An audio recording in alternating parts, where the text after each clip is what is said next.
ઓમ નમઃ શિવાય. દર્શક મિત્રો, સંદેશ ન્યૂઝની શ્રાવણ વિશેષ રજૂઆત ઓમ નમઃ શિવાયમાં આપ સૌનું હાર્દિક સ્વાગત છે અને હું છું ઝંખના દવે. ગઈકાલે અનાહદ નાદ ઓમને જાણ્યા બાદ આજે આપને અવગત કરાવીશું પર્વતરાજ પ્રણવથી. દર્શક મિત્રો, સૌપ્રથમ આપને તે જણાવી દઈએ કે આધ્યાત્મિક જગતમાં ઓમ તે પ્રણવના નામે ઓળખાય છે. પર્વતરાજ હિમાલયની ગિરિમાળાઓમાં વિરાજિત છે. પ્રણવ એટલે કે ઓમ પર્વત.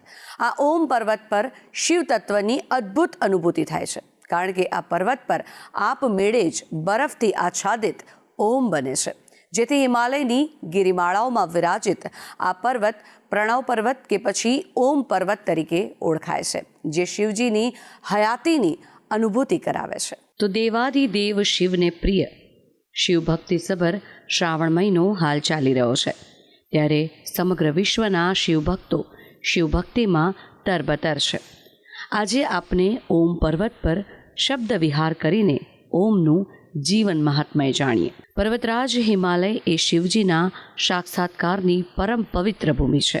ઓમ આધ્યાત્મિક જગતમાં પ્રણવ નામે ઓળખાય છે અને ઓમની સાધના પ્રણવ સાધના તરીકે પણ ઓળખાય છે. શિવજીને પ્રિય હિમાલયની ગિરિમાળાઓમાં ઓમ પર્વત 6191 મીટરની ઊંચાઈ પર હિમાલયની પર્વત શૃંખલામાં આવેલા પર્વતોમાંથી એક છે. આ પર્વતના દર્શન હિમાલયના પર્વતીય પ્રદેશના નાબિડાંગ પ્રદેશમાંથી સુંદર રીતે થઈ શકે છે. અને આપને જણાવી દઈએ કે એક આશ્ચર્યની વાત એ છે કે ઓમ પર્વતના શિખર પર આજ દિન સુધી કોઈ જ પર્વતારોહક ચઢી શક્યા નથી અને ભવિષ્યમાં પણ આ પર્વત પર કોઈ ચઢી શકે તેવી શક્યતાઓ પણ લગભગ નહીવત છે. તો આવો જાણીએ ઓમનું મહત્વ શિવકથાકાર ડૉક્ટર લંકેશ બાપુ પાસેથી. જાતે રુદ્ર શિવા તનૂર ઘોરા પાપ કાશિની તયા નસ્તન વાસંત મયા ગિરિશંતા બિચાકશીહી. હર હર મહાદેવ. જય કાશી વિશ્વનાથ. આજનો વિષય ખૂબ જ મહત્વનો છે, કારણ શિવ તત્વ જેની અંદર રહેલું છે અને જેનાથી પ્રસન્ન થાય છે એ છે ઓમ. આ ઓમ જે છે ને એ વિદ્યેશ્વર સંહિતાની અંદર એટલો અદ્ભુત ઉલ્લેખ કરેલો છે કે હું જે શ્લોક અત્યારે બોલું છું એ માત્ર આપ સાંભળશો તો બી એવું કહી શકાય કે શિવ કથાનું પુણ્ય તમને પ્રાપ્ત થાય. ઓમકારની ઉત્પત્તિ કઈ રીતે થઈ એના આ સંસ્કૃતના શ્લોક છે કે ઉપાદિશમ નિજમ મંત્રમ ઓમકારમ મુરુમંગલમ ઓમકારો મન્મુખાંજગ્ને પ્રથમ મમ મત પ્રબોધક વાચકો યો મહું વાચ્યો મંત્રમ યમિ મદાત્મક તદનુસ્મરણમ નિત્ય મમાનુસ્મરણમ ભવેત.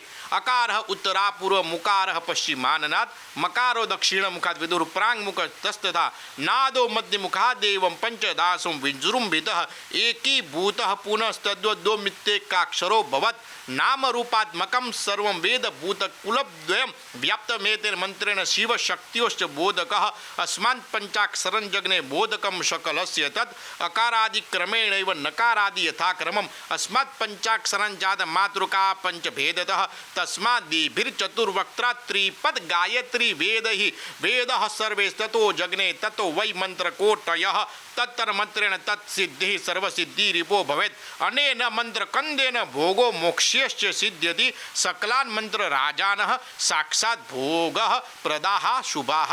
આ જે હું બોલ્યો એ શિવ મહાપુરાણની અંદર જે ઓમકારની ઉત્પત્તિ છે એનું વર્ણન છે.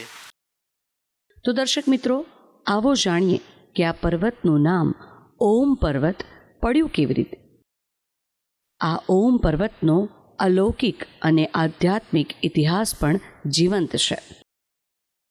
આ પર્વત પર જ્યારે પણ બરફવર્ષા થાય છે ત્યારે આપોઆપ ઓમની આકૃતિનું અલૌકિક સર્જન થાય છે અને આ જ કારણે આ પર્વતનું નામ ઓમ પર્વત પડ્યું છે. પૌરાણિક માન્યતાઓ મુજબ હિમાલયની પર્વતમાળાઓમાં કુલ 8 પર્વતો પર પ્રાકૃતિક રીતે ઓમની આકૃતિ બને છે અને આશ્ચર્યની વાત એ છે કે આ 8 પર્વતમાંથી હજી સુધી માત્ર ને માત્ર એક જ ઓમ પર્વતની આકૃતિવાળો પર્વત મળી આવ્યો છે. બાકીના 7 પર્વતને હજી સુધી કોઈ શોધી શક્યું નથી. ઓમ પર્વતની બીજી તરફ પાર્વતી મુહર નામનો એક પર્વત છે. આમ શિવક્ષેત્ર હિમાલયમાં જગતપિતા પરમાત્મા શિવ અને જગતમાતા મા પાર્વતીના દર્શનનો દિવ્ય સંયોગ સર્જાય છે. આ પર્વત પર જે ઓમની આકૃતિ સર્જાય છે તેના દર્શન ભારતમાંથી જ થઈ શકે છે, જ્યારે પર્વતનો પાછળનો ભાગ નેપાળમાંથી દ્રશ્યમાન થાય છે. અને આ પ્રણવ પર્વત એટલે કે ઓમ પર્વતના દર્શન કરવા માટે નાબીડાંગથી કુટી ગામ થઈને નાના કૈલાશ, આદિ કૈલાશ, બાબા કૈલાશ થઈને પસાર થવું પડે છે. અને બીજી તરફ લીપુલેખ દરા થઈને તિબેટમાં સ્થિત કૈલાસ માનસરોવર પણ જઈ શકાય છે. આ ઓમ પર્વત કૈલાસ અને આદિ કૈલાશની વચ્ચે આવેલો છે.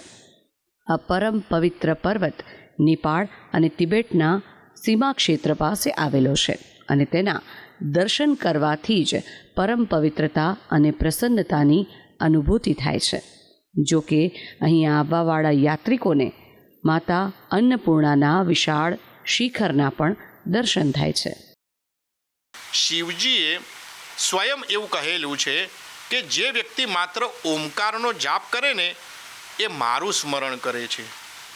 જે ઓમકારનો જાપ કરે એ શિવ અને શક્તિ, મારું અને પાર્વતીમાં ઉમિયાનું સ્મરણ કરે છે. ઓમની અંદર 5 ઓમ કેવી રીતે બને? અ, ઉ અને મ અને રેકાર અને બિંદુ એટલે 5 વસ્તુથી ઓમ બને. ઓમ એની રચના થાય, એ ઓમ બોલાય. તો જ્યારે તમે ઓમ બોલવો હોય તો હાથ ઉપર હાથ આવી રીતે મૂકીને ઓમ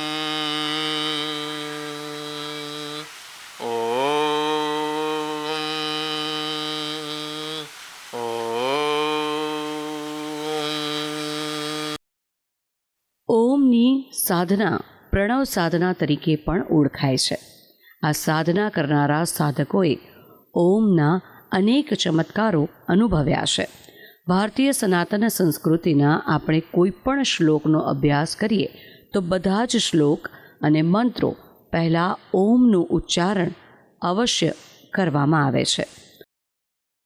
આધ્યાત્મિક અને યોગ સાધનામાં ઓમ જ સર્વસ્વ અને સર્વવ્યાપી છે. ઓમના ઉચ્ચારણ માત્રથી અનાહતને જગાડવામાં આવે છે. ઓમનો નાદ કરવાથી તમે સ્વયં અનુભવી શકો છો કે વ્યર્થ માનસિક વિકારો, તણાવ અને નકારાત્મક વિચારો સહજ રીતે દૂર થાય છે. મનની આધ્યાત્મિક શક્તિમાં, હકારાત્મક શક્તિમાં પ્રચંડ વધારો થાય છે. ઓમકારના નાદ માત્રથી મનની શક્તિ અને સંકલ્પ શક્તિ સાથે આત્મવિશ્વાસ પણ અખૂટ રીતે વધવા લાગે છે. ઓમકારનો સાતત્યસભર જાપ કરવાથી આપણને સ્વયં અદ્ભુત અનુભૂતિ થવા લાગે છે. ઓમકારના ઉચ્ચાર માત્રથી તમે અનુભવી શકો છો કે આપણી સંપૂર્ણ માનસિકતા અને બુદ્ધિમત્તા, વિચારો અને શબ્દો બધું જ ક્ષણવારમાં જ સમી જાય છે અને અંતરમાં ઊંડી શાંતિનો અનુભવ થવા લાગે છે. તો મિત્રો, ઓમ તે નાદ બ્રહ્મ અને મહામંત્ર છે. સચરાચર જગતનું અને સમસ્ત અવકાશનું અસ્તિત્વ પણ ઓમ સાથે જ જોડાયેલું છે. ઓમકારના નાદને જો વૈજ્ઞાનિક રીતે પણ સમજીએ તો તેમાં ઉર્જા, ઉષ્મા અને પ્રાણનું સ્પંદન છે અને જેનાથી સત્યને પણ પામી શકાય છે. જો સરળ ભાષામાં સમજાવીએ તો ઓમની સાધનામાં લીન થઈ જવાથી પરમ શાંતિની અનુભૂતિ થાય છે અને બહારની દુનિયા શૂન્યમાં પરિવર્તિત થઈ જાય છે. સાધક દ્વારા જ્યારે યોગ્ય રીતે કરેલી ઓમકારની સાધના પરમ પરમાત્મા સાથે સાધકની આત્માનું જોડાણ કરે છે, જેથી ઓમના ઉચ્ચારણ માત્રથી પણ શિવજીના પરમ તત્વની અનુભૂતિ કરી શકાય છે. તો વિશ્વભરમાં દરેક મનુષ્યના હૃદયમાં ઓમ સ્થાપિત થાય તેવી જ પ્રાર્થના અને હાલ મને આપશો રજા. હર હર મહાદેવ.